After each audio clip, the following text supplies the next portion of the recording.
We'll move right on.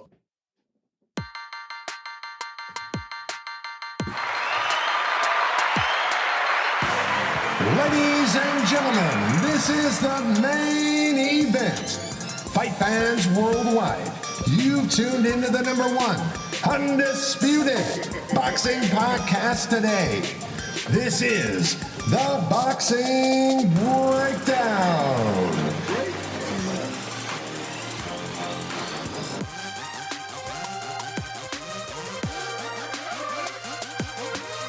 Now, your heavy-handed, hard-hitting host, Mark Roxey.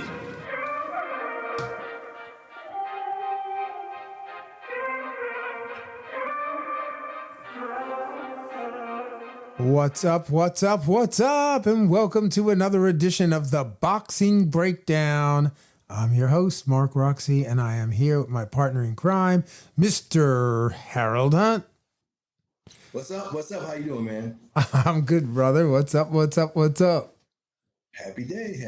Happy day. For sure, it's a happy day, man. Listen, we first of all, I want to welcome the listeners into the broadcast today. Thank you so much for being with us today on the Boxing Breakdown at the Boxing Breakdown. You can find us on Google Podcasts, Apple Podcasts, or wherever you get your podcasts, and we appreciate you being with us. We want to also remind you that we are also coming to you live from YouTube and Facebook. So you can find us at the Boxing Breakdown on either one of those platforms. And yeah, man, without further ado, we're going to get right into this episode. It's season 3, episode 2. I'm super excited. We did take a little bit of a hiatus for some personal reasons, and now we're back, and this is our second episode back, and we're sounding like we're supposed to sound instead of like our opening episode, which was a little crunchy around the edges, but we're here nevertheless, right, Harold? We almost disappeared, Mark. We almost disappeared. But we're back now. We're back now, brother. We are back, and we got a lot of boxing to talk about. And the first thing I do want to tell you is that I know that many of you are tuning in tonight so that you could get our exclusive interview with the one and only, my friends, 5-time world champion, 5-division world champion, James Lights Out Toney. Unfortunately, and you guys know how this goes, James is managing a lot of amateur boxers and some pro boxers, and he's thoroughly embedded in the sport. And sometimes time doesn't work out when you have a clock involved in it. So, he's not going to be able to make it tonight. We are going to try to reschedule for tomorrow night. He really, listen, James, I know you're listening. Hopefully you got us on in the car right now. And I know how much you wanted to be on the broadcast. I want you to be here. You're my guy. I've got, my top 3 fighters of all time, my personal top 3, and you are one of them. You know that. You're just an outstanding human being, and I am excited to have you on the broadcast tomorrow night. We're going to do it tomorrow night, Harold, okay? Okay, well, James, if you're watching me just right now, man, I had some good questions for you. You better hope I don't forget them. But hey, I'll talk to you on tomorrow. We did a fight together a long time ago in South Carolina. I'll talk to you about that. You did? You did? Nice hotel. I had a really nice room. What? And you was right downstairs in the suit and the tie and the nice shoes. Yes, James Toney, I remember that. We're gonna talk about that. Yo, man, James is. I'm really eager to tap into James's intellect, his ring IQ, and his intelligence is just beyond comprehension. This guy's instincts, James's ability to decimate his opponents is just, unparalleled. He's one of those rarities. He's entertaining. He's got a smile that lights up a room. Charismatic. His defense is on point. His offense is aggressive. And yet responsible. I mean, this guy's the complete fighter, and we're gonna really get into his career and what he did and how he went about doing it. 92 fights, Harold. He had he had quite a few. He had 92 fights. His record was 77 wins with 10 losses. And never got knocked out. Yo, man. All I can tell you, and he fought some real, Harold, he fought real fighters, man. He fought real guys.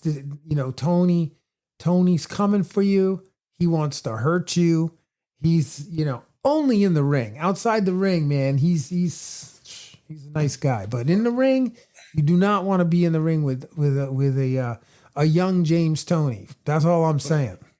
But I want to talk about the origins of his technique. Yeah. Where they came from, how they were nurtured, how they were put forth, how he utilized them to have those fights and never be knocked out. Yeah. That is the meat of the subject. But that's what I got some good stuff with him because he came up with Floyd Mayweather's family. But that's another question. See, he's not here right now, but we're gonna talk.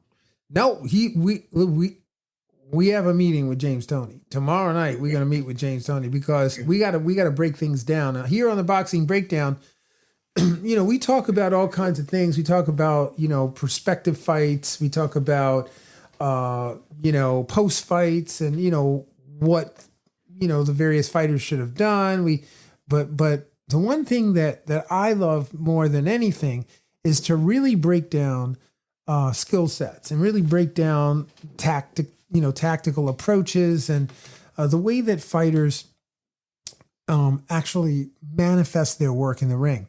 Because as a coach and as a person who spent a large part of my life in boxing, I'm just fascinated. I'm always fascinated to learn from other coaches, other fighters, especially fighters of the caliber of James Toney. I mean, this is a guy who has seen everything.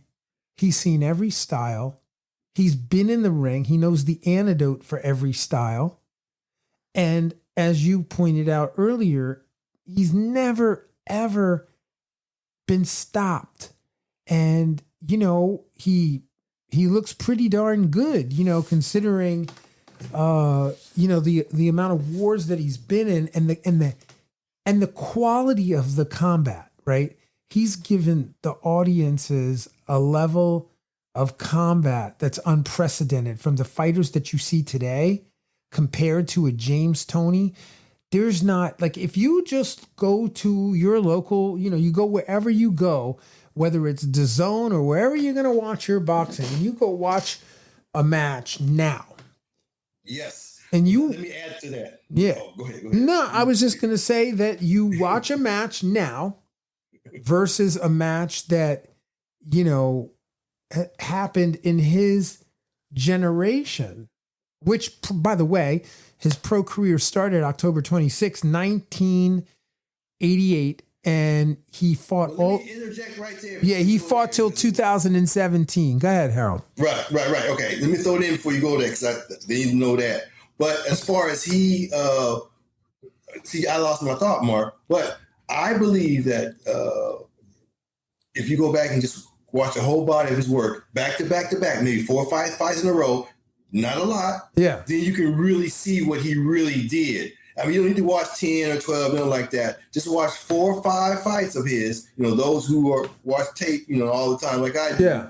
And you appreciate him. And then, because what Mark's saying is so clear, but if you don't have that background on James Toney, you may not understand it. Mark, you have called him a elder Mayweather type fighter, as in, he had that style before Floyd did, or as Floyd had that style. And I think he was a little more cleaner with that style than Floyd was. And Floyd was impeccable. So, that right there puts him where he needs to be in my mind. But I'm just saying, if you want to get a good taste of James Toney, just do 3 fights. Yeah, I mean, they logged a lot of time with trainer Bill Smith, right? They all spent a lot of time in the same gyms. James Toney lived with the Mayweathers So their families were very interconnected. And yeah, I mean, their styles were very, very similar. Their knowledge was, while, Floyd's knowledge and Tony's knowledge, manifest itself differently in the ring, they both had the same training and teaching, at certain points in their career. And the daddy too. He had it first. Yep, absolutely. And in James's case, one of the things I think that that really solidifies James Toney's what makes him beloved by real boxing fans, right? Is that James fought. He really fought. He didn't run. He wasn't running in the ring. He was pulling you. He was bringing you to the ropes, and he was drowning you, and he was, trading with you, and he was, catching your catching your shots, countering your shots, rolling your shots, double tapping you. He was doing what, you try to teach fighters. We all aspire to teach fighters to have the kind of instincts that a James Toney had naturally in the ring. And when you watch, I inspired that to Chin. He knew I'm not going to get stopped. So whatever I want to apply with my skill set, I can do so because he's not worried about. When you have a Chin, you have a mental thing where, okay, ain't nobody going to stop me. So he gets a chance to use all that training and all that and just put forth. So I want to give it to that. He knew he had a Chin. I can do whatever I want. No one's going to hurt me or stop me. Yeah. So we got to see the full arsenal that he had. Yeah. Because he was unencumbered by being knocked out. No, and it's got, James, lights out. Lights out. He won so many. He won so many regional titles, international titles, minor world titles, major world titles. He got the IBF middleweight championship, the IBF super middleweight championship, the IBF cruiserweight championship. He fought, my gosh. And he got a heavyweight championship too. And he got a heavyweight champion. That's right. For whatever reason, as you know. Yeah. No, he but he didn't win it. Ring magazine too, right? Didn't he get the ring? I think he got the ring title too, but they don't count that. Heavyweight championship. Yeah. And they pulled it, but he still got it. He still fought the fight and won the fight on the Georgia scorecards. And whatever politically happens after that, that's all good. But it happened. He won. He was a heavyweight champion and won in whatever station body that was. He won. Well, we weren't going to talk about all this stuff about James Toney and like all the detail minutia. We were going to get into like his tactics and stuff. Okay. No, it's fine because I think this is like a great prelude for tomorrow night's episode because I'm excited that we get to explore and chat a little bit about. For example, he fought in the UFC. I don't know if a lot of you guys know that James Toney fought in the UFC. One fight against Randy Couture. It didn't work out too well for James. You want to talk about that? What happened? No. Yeah. Lock and load. Lock and load it, baby. Yeah. Right now? Go ahead. Right now. Okay. Well, he had the one fight in the UFC. At that time, I was saying, could boxers actually do UFC? A lot of hype around it. A lot of people talked about it. It was the first foray of a boxer into that arena of note. So he goes in there and he loses. He's knocked out. Yeah. So he was the first one that went that way, and it wasn't successful. Now, Floyd went in there later. When no one's gone in there later, only person that's gone there one time was Clarissa Shields. She won her first one, but she lost her second one, and she got out of there. But she took a loss over there. Boxers can't go to UFC and think you're going to just win like that. But he tried that, but nothing negative. He paved the way for the Floyd fight to happen, for Clarissa Shields to happen, for these other fights to come down and try boxing. So he's a pioneer in that regard. Yeah, well, you said something I want to make sure I clarify with the audience. You said knocked out. He didn't get knocked out. He got stopped. He got choked. He got arm triangle choked in that fight, right? Yeah, and that is the same thing. He had to stop. He was forced to stop. So yeah. I'm not a fan of that. I mean, I don't understand all the rules with that, but yeah, he's a pioneer in my mind. Yeah. So I mean, let's talk a little bit about some of his. I mean, we'll chop this up with him because I want to hear his reaction. I mean, he's been, in countless interviews, he's talked about the fight with Roy Jones. He's fought about, he's talked about the Montel Griffiths fight, and they were back-to-back losses that he had. The loss for the IBF super middleweight title against Roy Jones, and then again. The IBF Intercontinental Lightweight Heavyweight Championship that he also lost February 18th of 1995 against Montel Griffiths. But what about the ones he won? Those were spectacular. Those were the ones that, like you said, wow, the ones he won. Check it out. Just because even the ones that he lost, it was cool and all that, but the ones he won were so spectacular. Well, I bring up the ones that he lost, and I'll tell you why. Because I'm so interested to see how a fighter that is so complete, that is so absolutely skillful, and probably at the best in his division at the time, right? How is it that he loses? He goes in to fight Roy Jones and he loses. And a Roy Jones who was not very well known at the time when he fought him. He wasn't like the Roy Jones that we know.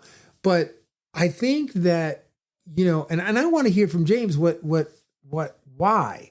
But I know that it had a lot to do with his lack of preparation, and he was going through some tough things that he just didn't take them seriously, and he didn't prepare. Cause really, I know y'all gonna get mad, and Roy Jones, don't get mad at me, please. I love you. I love you. But disclaimer. I'm just saying, I'm not starting any crap. I'm just saying that I want to know what you guys think, and you can tell us on YouTube, you can tell us on Facebook, you can put your comments in, and we'll see them. I want to know, and they actually put them right up on the air, whether you think a well-prepared, sharp James Toney can beat a sharp Roy Jones Jr. Let's sharp. I mean, that fight, it was a unanimous decision. It was a 12-round unanimous decision that he lost against Roy Jones, right? So yes. he kicks himself in the butt, and I've heard him in multiple interviews say that, he felt. What do you think, Mark? I'll tell you what I think. If you Come on, man.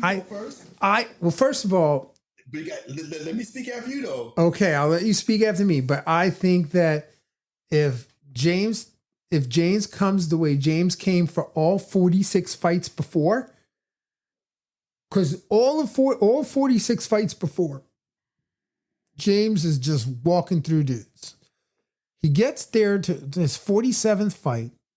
He squares off against Roy Jones Jr. He's not prepared.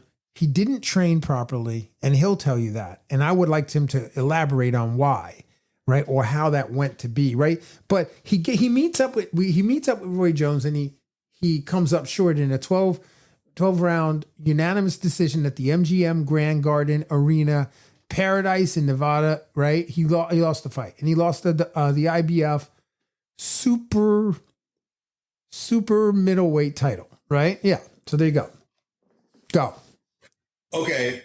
I forgot that this man's gonna be on my show tomorrow, and I don't want to go outside because he needs to be here so he can say, "Well, no, that's not the case," or agree or not agree. So all I can say is, at my current understanding, not talking to him, not being, just know what I know, maybe limited. I thought they both were sharp. I thought at the present time, one skill set was different from the other and caused a win. That's all I can really say. No one was beat up, nothing like that. It was just the two styles were looked at by the judges a certain way, and they both were able to, manipulate each other, and it just came out that the decision went Roy's way. Right. That's how I see it, at my understanding. But when I talk to him, I'll have a different understanding. Yeah. I know. I mean, but they were both sharp in my mind. The way they looked, they both looked sharp. If he had a light training camp, yeah. Hey, I can't even look at that. I look at what happens on game day. Yeah. So I can't preface any kind of performance on what happened before because it just.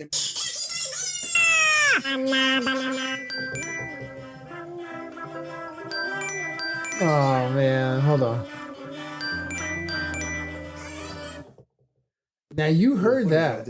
You heard that. That's called the Minions singing the Rocky tune. Yeah, someone was trying to call me. I don't know if it was James or not, but I just clicked out of it. Oh, that would be great. I don't know if he was trying to reach me, but I don't know. We got him tomorrow. We got him tomorrow night. Yes, we do. Okay, so you want to do current affairs or we want to stay with Mr. Toney? Now let's go. He's worthy of all the conversation, but we have some other stuff we can talk about just, for fun. Yeah, man. Let's do current affairs if that's okay with you. I mean, I think we, the listeners, I'm sure they want to be caught up on some of the scuttlebutt around, the boxing world and events and news. So what do you got? Well, Canelo and Crawford. And it seems as if it's not on TKO, which was with Dana White. And it's going to go from Friday to a Saturday. Right. And it's going to be under the Sheik's Ring Magazine, whatever that thing he has over there. So in Riyadh. That means that the people trying to move the Muhammad Ali Act off, as right now, it's not prevalent. So he's going to go to the regular route, the Sheik is, and under his other thing, and leave TKO alone for now. And it seems as such. So that's great. So right now, everybody's saying Crawford shouldn't do it, and now they're saying he should do it, and it's a lot. But the point is, we should get that fight, and it's gonna be kind of fun. They were all the same ages as Floyd and Pacquiao, same ages, 38, 37, right? Same thing. So if you want to compare it like that, I think possibly it could be just enough diminished skills between the both of them to give us an Ali Frazier 3. Oh, that's a big ask, bro. That's a big ask. You think that? You think so? I can go into depth on what I think. Yeah, I want to know. The listeners want to know. Canelo may be a little slower footed right now, so he's not going to necessarily be getting out the way. He's going to take his advantage by he can go get. So he can go get instead of trying to get out the way. He'll be offensively smart and defense smart up top, but his legs won't be taking him around doing all that. So he got to go to Crawford. Crawford to me is going to be, let him come to him and just counterpunch her nicely. And if he can get any advantage on either left side or right side, he's going to stay there. And it's going to be a good fight. I mean, I don't see however long I think it's going to last because the skill set is too good between the both of them. I think it's going to be great. Yeah. I think they're going to both land a lot of punches on each other, and no one's going to wobble or nothing like that, And Crawford's too smart to even take too many. So I think it's going to be a great fight.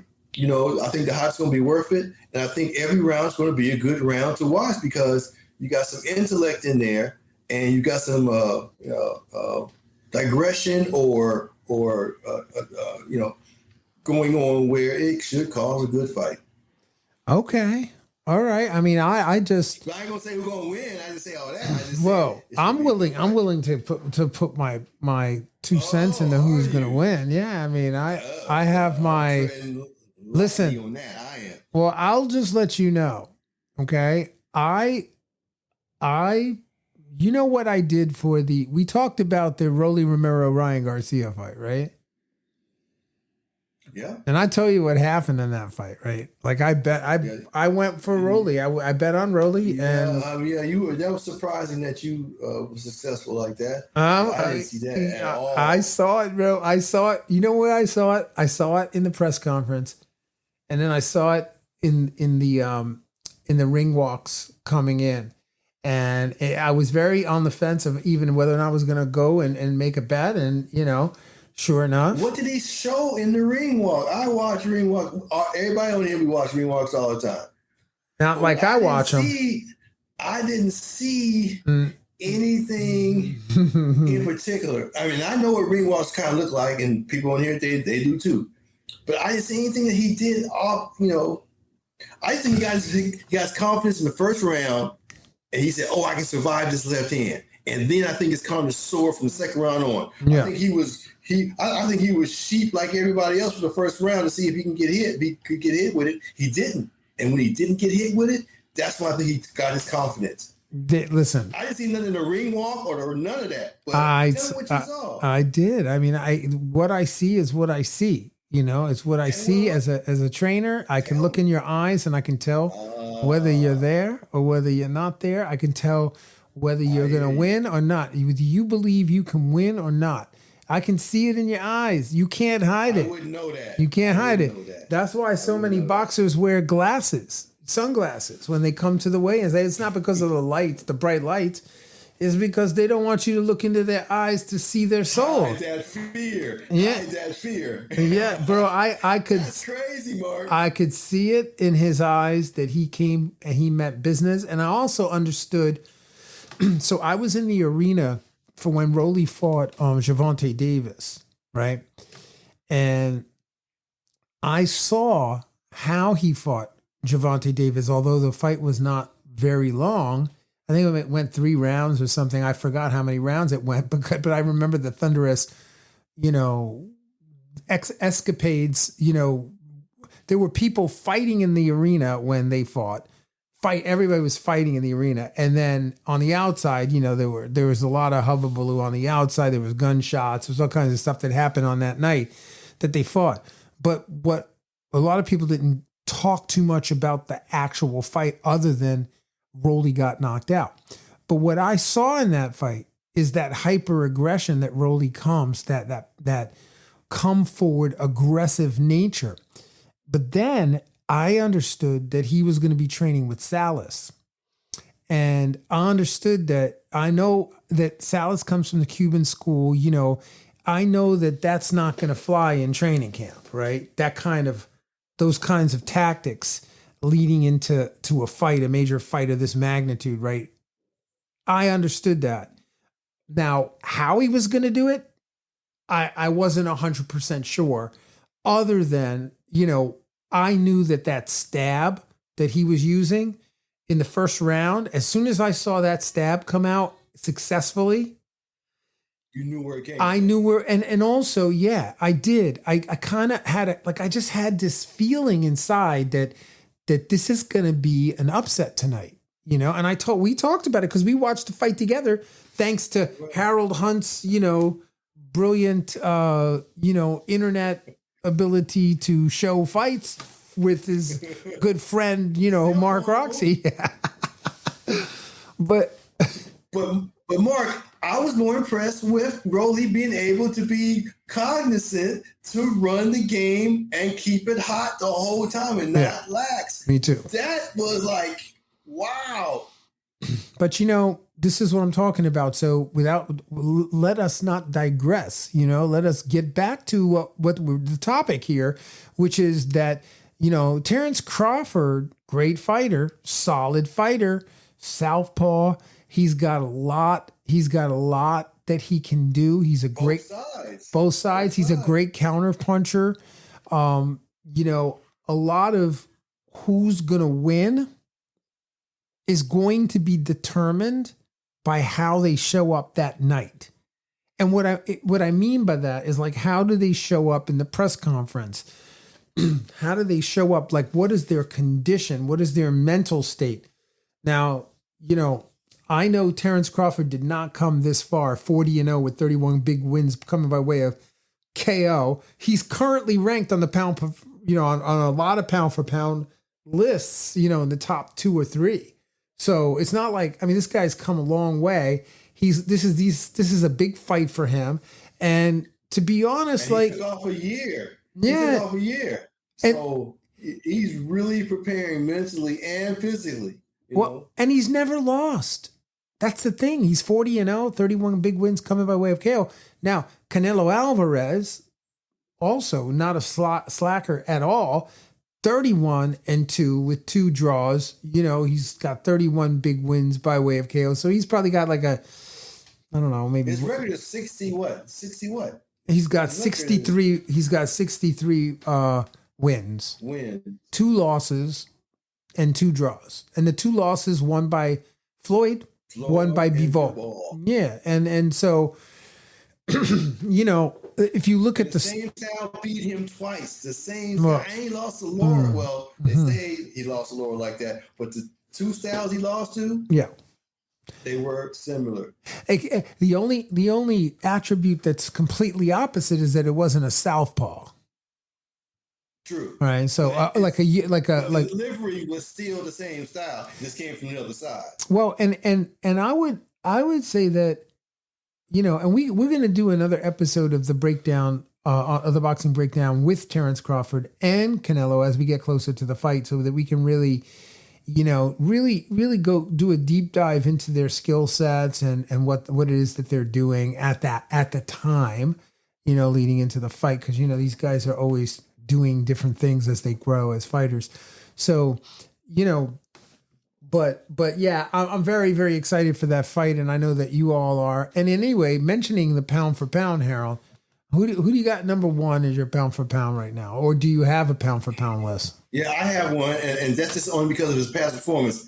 Inoue out of Japan. Ooh. That boy, his attention to detail and his skill set. But he is, some of the other commentators say I'm biting off them. Yeah. But he's really a predator, man. I mean, he sets you up so he could eat you. I mean, it's not like, okay, I want to get you in a position so I can knock you out. Yeah. I want to get you in a position first, then I want to really punish you. And then you go out. Where some fighters, you know, I'm going to set you up so I can hit you with one punch or whatever and just end and be done with it and, you know, do my posturing, which is fine. But with him, he wants to beat, he wants to set you up and just beat you up. And that's fun to watch. You know, somebody aggressive like that. So right now he's my number 1. Crawford still is number 2 because he has that same kind of thing. Once he gets you where he wants you, he'll kind of torture you a little bit. You know, he likes to show his skills or whatever. But the Inoue boy, that's my number 1 guy as of now. Wow. Well, let's talk about this. I mean, Teofimo Lopez is sliding up into the pound for pound rankings. He's definitely in the top 10 for pound. I mean, where do you have him up there? Yes. Yeah. I mean, without the knockouts as spectacularly as, if that's a word, that he needs to have optically, he doesn't have that. But for us, the smoothness, the skill set, the countering, the ducking of the punches, the whole hype around the talk and all that, whatever he says is controversial, he's doing a great job. And in the ring, he's good. I would like to see another, you know, maybe 1 or 2 knockouts, you know, added on with the one he had with before. But right now, you know, no, his skill set is great. And his daddy taught him off the internet. That is crazy. Oh man, it is crazy. And you know, Teofimo's been in the news a lot recently. And one of the things that I would say to him, and I actually I messaged him and I said to him, you know, because I was watching a clip of his work, and Harold, he literally was utilizing, you know, it was, did I send that clip to you? But he had some New York, yes. He had some. He just did it, New York, right? Yeah, he had some James Toney in him. He had some Pernell Whitaker. Yeah, he and he's just beating on this dude. And was it you that sent me that? Somebody sent me that. I sent it to you. Yeah, I sent it to you. But what I said to him is, dude, you get like you got a little yeah. I mean, he had some what's the Drunken Master? Oh man, come on, help me out.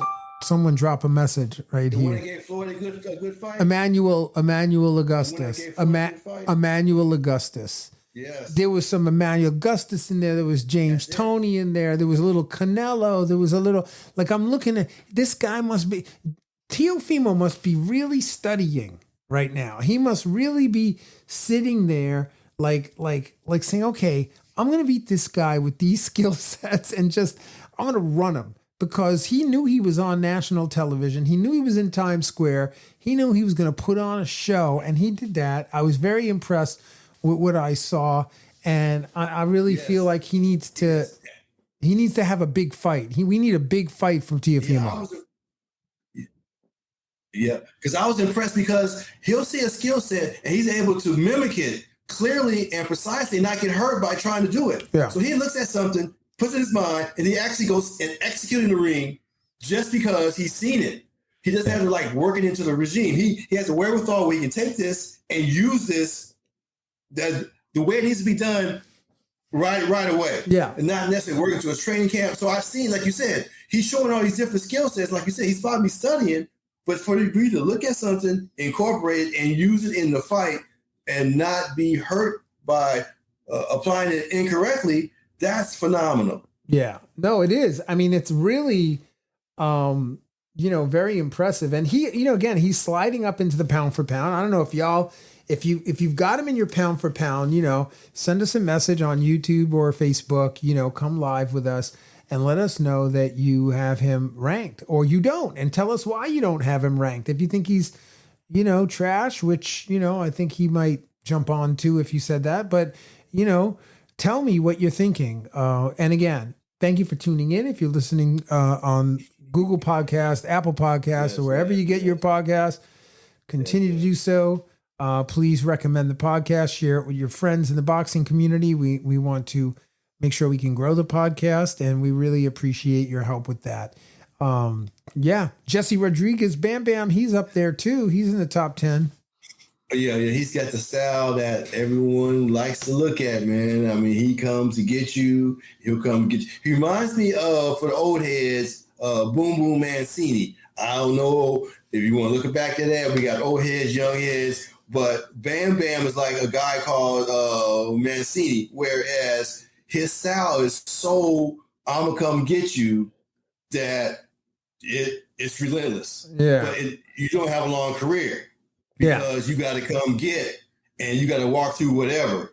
But those who could walk through whatever, they're fun to watch. And Boom Boom walks through whatever, and Bam walks through whatever. Oh, yeah, Bam. So that's why he is like must-see, gotta see TV. And you can go back and look at all his other fights that on the way up, and they're all great. Yeah. He takes you out. So he's fun to watch, whether he's fighting now or his past career. Just go back and look at 4 of them, and you'll get what he does. Hey, we got three fighters out of Japan that are all in the top 10 pound for pound right now. And you mentioned your number one, which was Inoue, who's 30-0 with 27 big wins coming by way of knockout.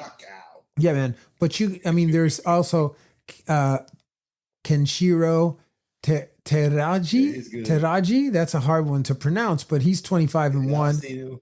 That's a flyweight, right? He fights in the flyweight division. And then you've got Junto Nakatani, who's back in the pound for pound. He's fighting bantamweight. He's 30-0 with 23 big wins coming by way of KO. So, he is rumored to fight Inoue. Do you know that? He gonna move up and gonna move down, something kind of crazy. They're gonna. I love that because they think the whole world's gonna watch it because they're both undefeated and they're countrymen. I will watch that. I would watch that. I would move weight around. I would pay to watch that. I would pay to watch that because that fight right there. A big man and a small man though. So these guys are. I love that fight. I love that fight. Only thing about Inoue, he's junior featherweight, right? And Junuto Nakatani is bantamweight. So that would mean he'd have to come up and fight him. I don't see that happening. Really? I know. They're talking. You know how it is. That's get to the weight, and we can make the money. Let's do. Who else? Who's the third one? It's Inoue, that guy, and it's just those three, right? What? In the top 10. Oh yeah, Kenshiro Teraji. Kenshiro Teraji, who's also from Japan. I might not be saying his last name correctly, but Teraji or Teraji. Yeah, but anyway, he's up there in the pound for pound too. He's got a blemish on his record though, so he's not perfectly clear. You know, he's not perfectly clear. Yeah, he's not. He's not. I can see clearly now. That's all I can sing because you can, royalties. But yeah, and I mean, that's it. In the women's division, pound for pound, who do you got in the women's division? Are you? Well, Jake Paul snatched them all up. You got an old head coming out of retirement, Holly Holmes. She used to beat up everybody. She's the one who knocked out Ronda Rousey for your old heads or middle heads or whatever. Ronda Rousey was all-world boxer. She went MMA, and she got knocked out. But before she got knocked out, she was on all the commercials. She was the thing. Every time she turned around. But she fought Holly Holm. Holly Holm kicked her and knocked her out, kind of, a lot of good pictures or whatever. No. Kind of ended that. But she came out of retirement, and she's going and she signed over with Jake Paul. Jake Paul got all the female fighters, all the ones that make paper who can fight. He's got them all except for Clarissa Shields. But Clarissa Shields at least going to have to fight his people. He's got them all. Hey, he's got them all. Does he have the bomb?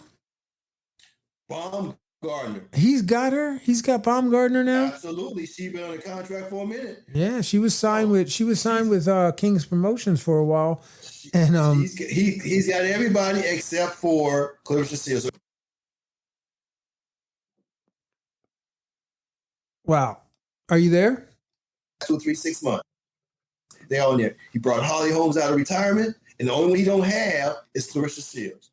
Wow. And that's that.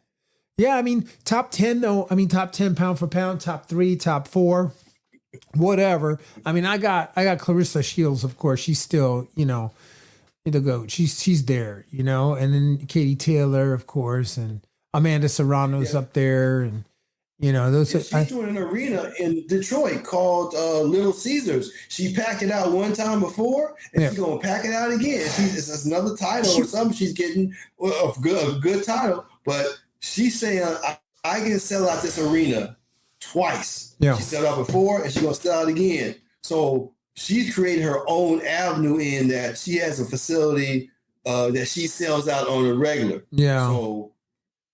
Well, what about Gabrielle? What about Gabriella Fundura? She should be in the top 10. Well, yeah, she's excellent. She'd be in my pound for pound list, top 10 pound for pound. She's in the flyweight division. That girl can fight. She's been smoking her opponents. Yes, like she's better than her brother is. She's better than her brother is. Her skill set is has more depth to it than her brother. Wow, who's the champion. Oh, that's a statement. I bet they fight each other. I mean, I'm sure when they were coming up, they were fighting each other. The brother stepped into something he should have stepped into. The brother had a situation where he had to learn and grow and show that he had the vulnerability to get hit. She don't even have that. Yeah. She don't have that vulnerability in her skill set to get hit. Right. To have to learn after that. That's what I'm saying. Let's go to the heavyweight division. Who you got your top 3? Top 3 guys, top 4 guys in the heavyweight division. How about this kid? Shalini Zhang out of Jersey. China. He's Chinese. He's from China, but he fights out of Jersey, right? Right. Yeah, him and you got Torres out there, and you got who else? The other boy. You got him and Torres. And you got that Cuban dude. He's okay. I judged him last week, but he's okay. We're not going to discuss that right now, but he's good, though. Heavyweight. Top 10. Top 2. Dubois. How do I say his name? Oh, Daniel Dubois. Okay. When Usyk goes away, he'll be the man. No one can beat him right now. Nobody can beat him right now. Nobody can beat him right now. He's already understood what he has to do. He had to get hit. And now he knows how to shore it up. So I think he'll be the next heavyweight champion, and he'll fight for a long time too after Usyk goes. True that. So he's number 1 for me Usyk is number one, and he's number 1A, however you want to say it. Yeah. As far as the other ones are concerned, I can't really see anything. I mean, you got another guy coming up. I forget his name. But he's very good too. So there's Torres, this other guy I'm speaking of, and the one you spoke of, the Chinese gentleman, that gentleman, or Japanese. Either one. I've seen some footage of him. Those are nice, but they're not there. They're only 10 wins, 10 fights in, or whatever. Mm-hmm. So I can't really look at them like that. The heavyweight division, and you got Wilder coming back. Yeah. Well, I mean, I got so in the cruiserweight division, everybody in the cruiserweight division other than the champion right now is the champion is Ja Opatiani. He's nice. He's all not knockouts. Yeah, 27 and 0. 21 knockouts. Not all. He's got 21 knockouts, but then you got like Gilbert. He's nice to watch. Gilberto Ramirez is there, and everybody that's in that division, like that you could look like anywhere on the landscape, the top 10, all of them have losses. There's only one kid from France, and I don't remember the kid's name, that I think is coming up that doesn't have a loss. But everybody else. The class of that division is the first guy. What's his name? Opie. I can't even say the guy's name. It's Jai Opatiani. It's OPT. He's the class of that. He's the class. He's the class of that weight class. Period. Yeah. Okay. Good. Okay, so we'll move right along into the light heavyweight division. Light heavyweight division obviously is Bivol, right? Demetrius Bivol is the GOAT. Yeah, he's the one to beat. He's proven that by game playing in our boy just nicely, very nice. That was cerebral. That wasn't necessarily physical. That was cerebral. How he got that second win. Right. So that for you heads who like the cerebral part of the game, watch that. Because there's, for sure. That was good. Arthur Beterbiev and David Benavidez are both there in the running for me. Like they're right there with Bivol, but I don't see them. Maybe Benavidez on a good night could beat Bivol. I don't know. What do you think? Just off the top of my head, I think that Bivol's defensive skill set, he can just apply the same work he applied to Beterbiev on Benavidez and prevail. Because Benavidez is going to come after him and all that, but Bivol knows how to. I'm gonna score. I'm gonna keep you at bay. Keep you respectful. But I'm gonna keep you at bay. So. He's going to come to him, and Bivol's going to be able to, kind of thwart that type of action. So, if you want me to say something right now, I say Bivol wins that fight. Wow. He's had Canelo come after him. So he knows what that is. Yeah. No. I think that's. What about the super middleweight division? Who we got there? Canelo, of course. Canelo's at the top. He's undisputed there. So Caleb Plant's in there. Jamie Munguia. There's no one in there other than Christian Mibil. Yeah, well, they've already been moved. They've already had their, they're already been, they're old, not old news, but it's already taking place. Right. Their opportunity with Canelo is already taking place. So we don't know what's going to spool up from there, but it's already passed. Mobility, he can't sell seats yet. Well, there's that. There's always that, right? There's always that. That's always a thing. All right. So what's next? All right. So what about the middleweight division? Who's there? Yanibek Alamakali.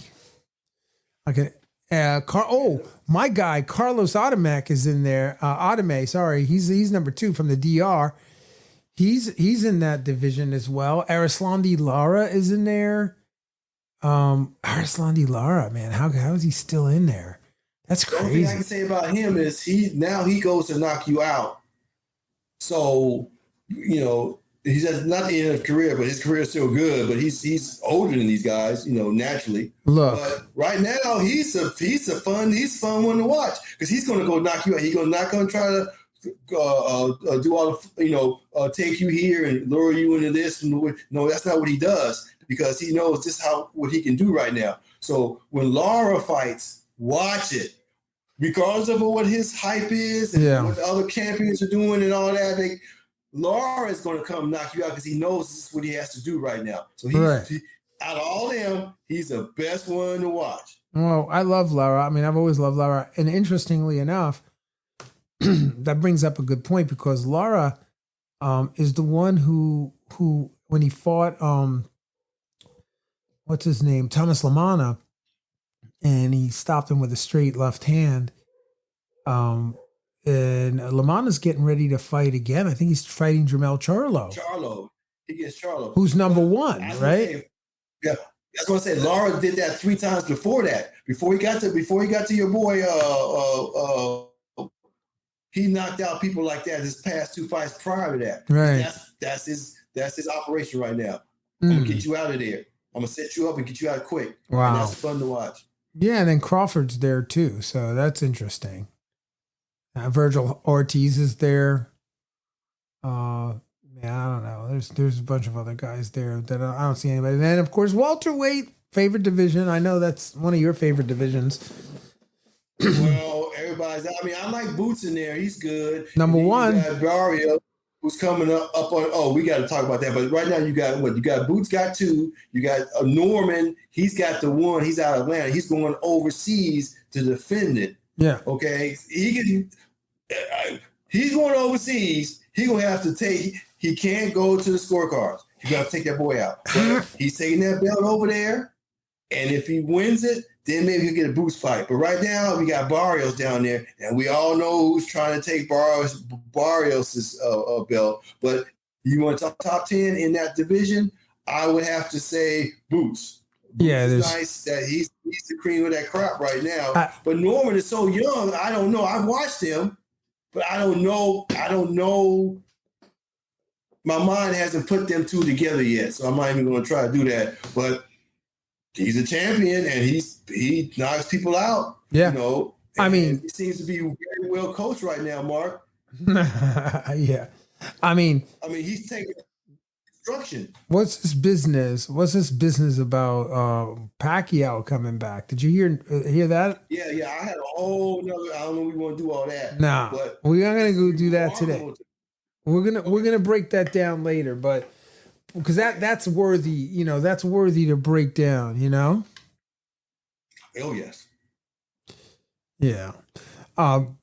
Junior welterweight, obviously, you got Teofimo Lopez, who's the champion right now. Nice. You got Devin Haney there. He's not really on many people's minds right now after his last performance. You got Richard Hitchison, who's there. Gary Antoine Russell is there. Man, that's Russell. Russell is very dominant, and if you watch his last fight, he lost to that guy previously. You watch the first fight and then watch the second fight, you see how Gary simply just changed his skill set and applied his aggression, and he won that fight. He knows what skill set he's going to need. I'm not saying he needed that loss, but that loss brought out another aspect of him, and I don't think he's unbeatable to me. Right. So everybody else in that division, who in there? Lopez is that division, right? Yeah. Everybody else, I'm not saying Lopez. That would be a great fight, but right now, I gotta say, Russell really just has turned the corner where you're like, well, he may not get beat. Yeah. So the rest of those guys are excellent. I can't say that, but Russell's screaming in my face. Look what I've done. You know who else? The turnaround. You know who else is in there, Harold? Is Subriel Matisse. He's in there too. He's a player. But he's got turned off before. Yeah. Oh, yeah. So, all right, lightweight. We got in the lightweight division. We've got. There's a vacant title at the 135. That's vacant, man. Vasily Lomachenko's still there. So Shakur's there. Oh, wouldn't that be an interesting fight? Shakur against Vasily Lomachenko. Phew. I like. Stevenson wins that. I don't know about that.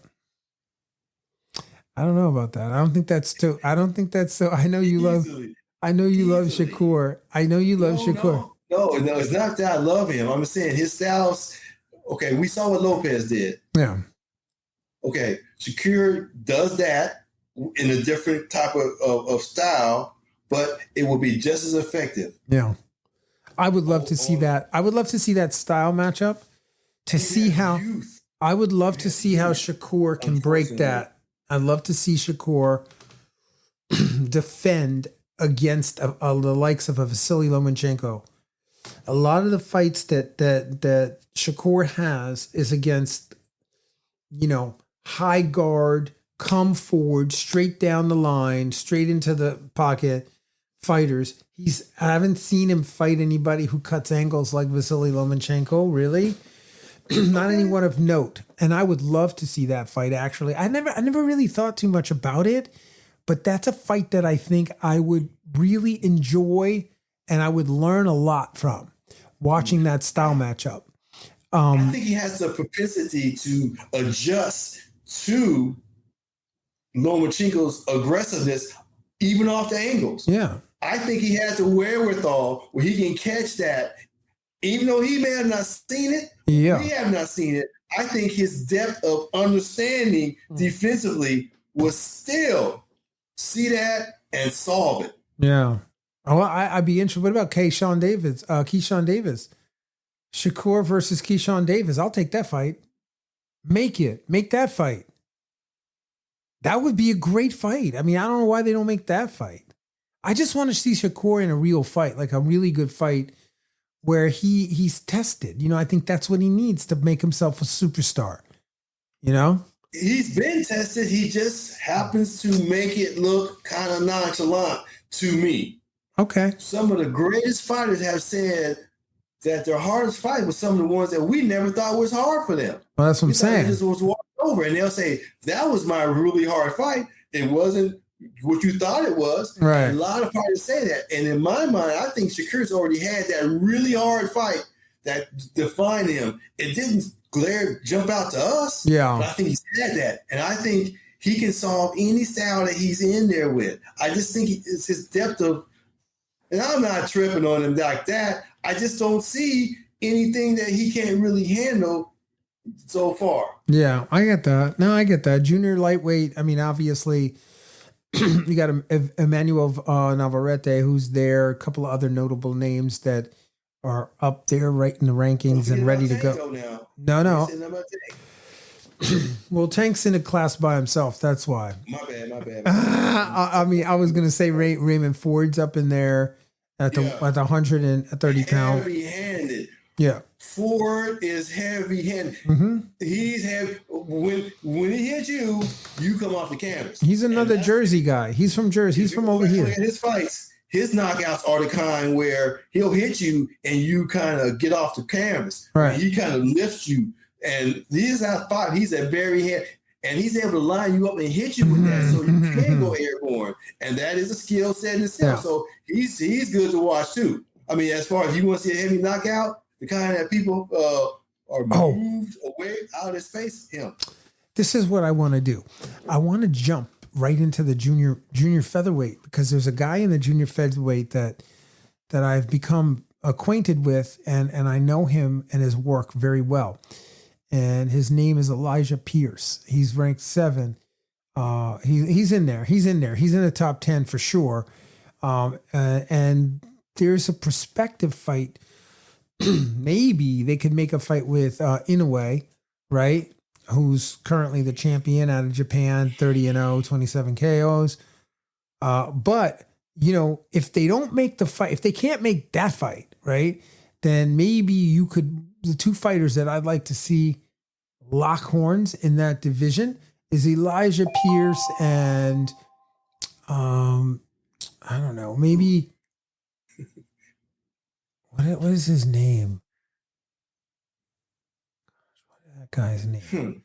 But anyway, there's a couple of guys in that division that I'd like to see him lock horns with, right? Okay, and this is what, like, what's the weight class? Oh, 122. Junior featherweight. Junior featherweight. Yeah, there's some guys in there that I'd like to see him fight. Yeah. I mean, the guy who's up in the next weight class, 126, is Stephen Fulton. And Stephen Fulton and coming back off a situation, and now he's a champion again. Yeah, and him and Elijah Pierce have exchanged some words. They've exchanged some words, Harold. So there's maybe a fight somewhere in the catch weight or something. I don't know, but I'd like to see that fight. That's what I was trying to say earlier. I stalled out. Real good. He looks real good right now. I mean, he had a situation with Inoue. It was a loss for him, but he came back, reinvented himself, got the title back. Yeah, and he doesn't, and now he's rounding into shape now, so he doesn't have to go any other way. So he's a great fighter to watch. You know, I like him. Yeah, you know, well, he's very.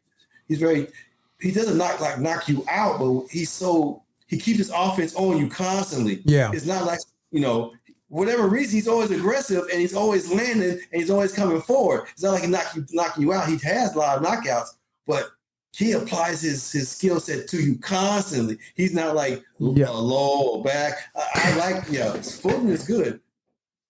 He's doing well right now. He's doing very well. He's a champion again, and that's great. He's getting paid. Yeah. He's fighting good fighters. Fulton's a great fighter. He's a solid fighter. You know, I just want to flip into the bantamweight division, because in the bantamweight division, there's like 100 guys. I mean, that's an exaggeration. There's a lot of guys in the top 20 that are from Japan, bro. There's a lot of 118 pounders. I don't know what they did. They just have loaded up the 118 pounder with all these great Japanese fighters. Juno Nakatani is in there. Ryushi Nishidi is in there. Yohishi Takai is in there. All these guys they're all Japanese. Saiya Tsushimi is in there. I can't. It's hard for me to say these guys' names. They've been doing it for years. Diago Higa is in there from Japan. Oh, Emmanuel Rodriguez is from Puerto Rico. All right, Boricua, vamos. Yeah, we got a guy up there. Emmanuel, he's a good fighter. But these guys from Japan are next level, bro. I mean, Teishen Nasugawa is in there. Takuma Inoue is in there. Jose Calderon is from Mexico. And then we've got Antonio Vargas, who's from the U.S. He's out of Florida. So, junior bantamweight, I don't really follow that division too much, but I should, because I love the smaller fighters. And, there isn't anyone in there that I'm really, Jose Francisco Estrada is still, Leo in there? He's still, who? Leo. He's a champion. Jesse Bam Bam is the champion, right? Isn't Bam Bam? Okay. Bam Bam's the guy in that division. He's right now. There's Fernando Martinez from Argentina who's in there. Yeah, Bam Bam is there. That's Rodriguez is in there. Estrada is in there. Carlos Cuadras. Cuadras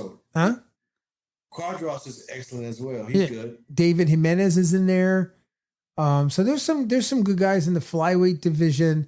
Again, there's like a tournament. There's literally a good tournament. Yeah, there's some good guys in there. You need to have a tournament in there. The problem is you can't have a tournament with all Japanese fighters there unless you have it in Japan and it's all them fighting each other. Because in the flyweight division, but they've been doing that for years, Mark. 1, 2, 3, 4, 5, 6. There's like eight Japanese fighters that are in the top 10.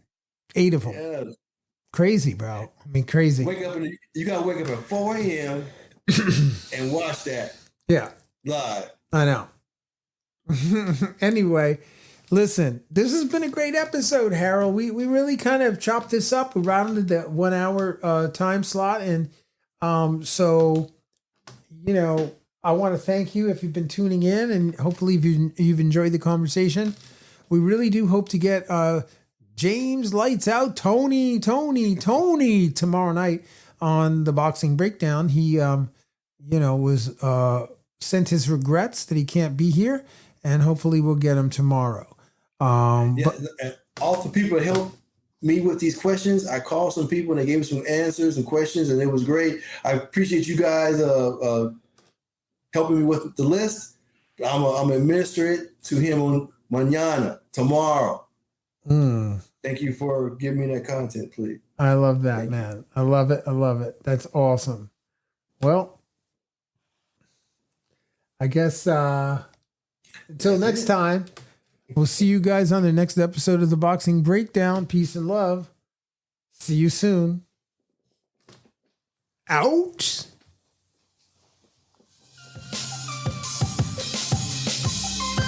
Fight fans, join host Mark Roxey and special guests as they break down all aspects of the boxing world, including news, business, management, training, promotions, fan reactions, upcoming events, matchups, future boxing stars, title fights, state of the boxing world, and all the stuff you don't see when you watch boxing. This podcast is released each week on Thursday at 8 p.m. Eastern Standard Time. Live streamed on YouTube, Instagram, and Facebook Live. It's the Boxing Breakdown, hosted by Mark Roxey. And my guy, Harold Hart. All right, man.